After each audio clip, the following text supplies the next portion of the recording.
Assalamualaikum warahmatullahi wabarakatuh. Adik-adik semua, salam sehat ya. Semoga adik-adik senantiasa selalu diberikan kesehatan dan keistiqomahan ya. Jadi pada pagi hari ini kita akan membahas terkait dengan fenomena antarmuka ya. Jadi kalau dulu saya pernah menyampaikan bahwa fenomena antarmuka ini dipengaruhi oleh gaya adhesi dan kohesi.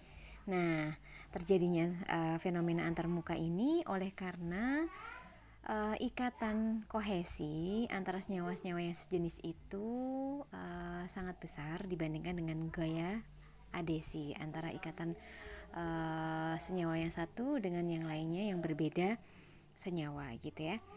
Jadi kalau di sini saya menjelaskan nanti untuk membuat suatu sediaan ini menjadi suatu sediaan yang homogen seperti saat kita membuat suatu sediaan emulsi, maka kita harus mempertimbangkan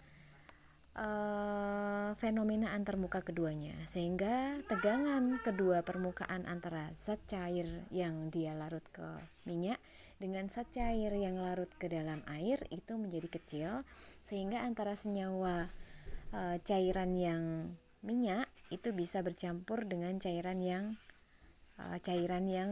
larut air gitu ya, sehingga nanti kita perlu mempertimbangkan suatu HLB, hidrofilik lipofilik balance ya. Jadi di sini nanti hidrofilik itu apa? Senyawa-senyawa yang dia lebih suka larut di dalam air, sedangkan lipofilik itu adalah senyawa-senyawa yang mana dia larut di dalam lemak. Sehingga kita perlu mempertimbangkan HLB-nya. Ya. Nah, di sini ada contoh soal, nanti semua bisa dibaca di teks saya yang ada di PowerPoint ya. Nanti di situ saya sudah jelaskan. Kemudian ada berbagai macam teori cara menghitung HLB ya. Bukan HLB, tegangan permukaan ya di situ. Nah, yang di sini yang paling penting adalah penjelasan terkait dengan soal yang saya berikan di sini. Ya, karena memang HLB itu menjadi suatu hal yang penting yang harus kita hitung nanti pada saat kita terjun di dalam suatu percobaan farmasi fisik gitu ya.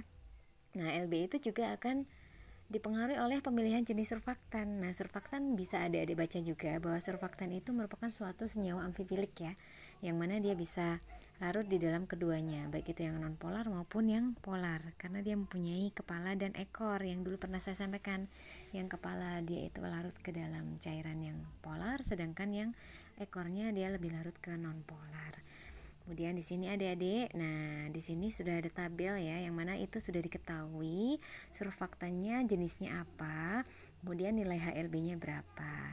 Nah adik-adik perlu diketahui bahwa semakin tinggi nilai HLB-nya, hidrofilik kan yang di atas ya, kalau semakin tinggi nilai HLB-nya maka dia semakin polar ya. Perlu diingat. Jadi di situ adik-adik bisa memilih HLB yang mana atau surfaktan yang mana yang akan kita campurkan dengan HLB berapa di dalam suatu sediaan yang telah kita formulasikan. Sehingga nanti sediaannya harapannya adalah homogen. Nah, di sini ada ya contoh perhitungan nih. Misalnya di sini ya contoh perhitungannya. Ada ingredientnya nih di sini, ada komposisinya. Komposisi formulasi yang akan kita buat itu ada biswax, lanolin, parafin wax, setil alkohol, emulsifier, kemudian preservatif dan lain-lain. Kemudian ditambahkan sampai sediaan itu menjadi 100 gram. Nah, di situ perlu bisa kita baca ya di situ ya bahwa biswax itu ada 15 gram, lanolin 10 gram, parafin 20 gram, dan setil alkoholnya 5 gram, yang mana jika kita totalkan semuanya itu menjadi 50 ya. Sehingga total berat fase minyaknya di sini adalah 50 gram ya. RHLB-nya sudah diketahui ya, di situ biswax-nya ada 9. Kemudian lanolinnya 12 gitu ya. Dan seterusnya. Sehingga saat kita suruh menghitung nih, HLB-nya berapa yang harus kita tambahkan? Karena kan di situ emulsifier aja yang diketahui ya, di poin 5 itu hanya diketahui bahwa formulasinya adalah emulsifier sejumlah 2 gram. Tapi kita harus hitung nih, HLB-nya berapa ya kira-kira? Dalam komposisi kita itu HLB campurannya berapa? Kemudian yang harus kita tambahkan itu surfaktan yang dia itu lebih lipofilik itu berapa, kemudian yang di HLB-nya lebih di bawahnya atau di atasnya itu berapa. Jadi nanti HLB campurannya harus kita hitung dulu ya di situ ya. Jadi di situ HLB campurannya atau HLB yang keseluruhannya itu adalah yang fase minyak ya, itu 10,6. Dengan cara gimana menghitungnya? Biswek kan 15 nih, 15 dari total fraksi minyaknya atau fase minyaknya 50 gram ya. Jadi 15 per 50 kalikan 9 RHLB-nya. Di total semuanya jadi 10,6. Sehingga kita perlu memilih HLB surfaktan yang mempunyai HLB di bawah 10,6 dan di atas 10,6. Misalkan di sini saya contohkan twin dan span ya. Tapi adik-adik boleh memilih apapun itu. Yang ada di lab itu apa, nanti diketahui di situ HLB-nya berapa. Yang penting di bawah dan di atasnya nilai yang sudah kita ketahui tadi.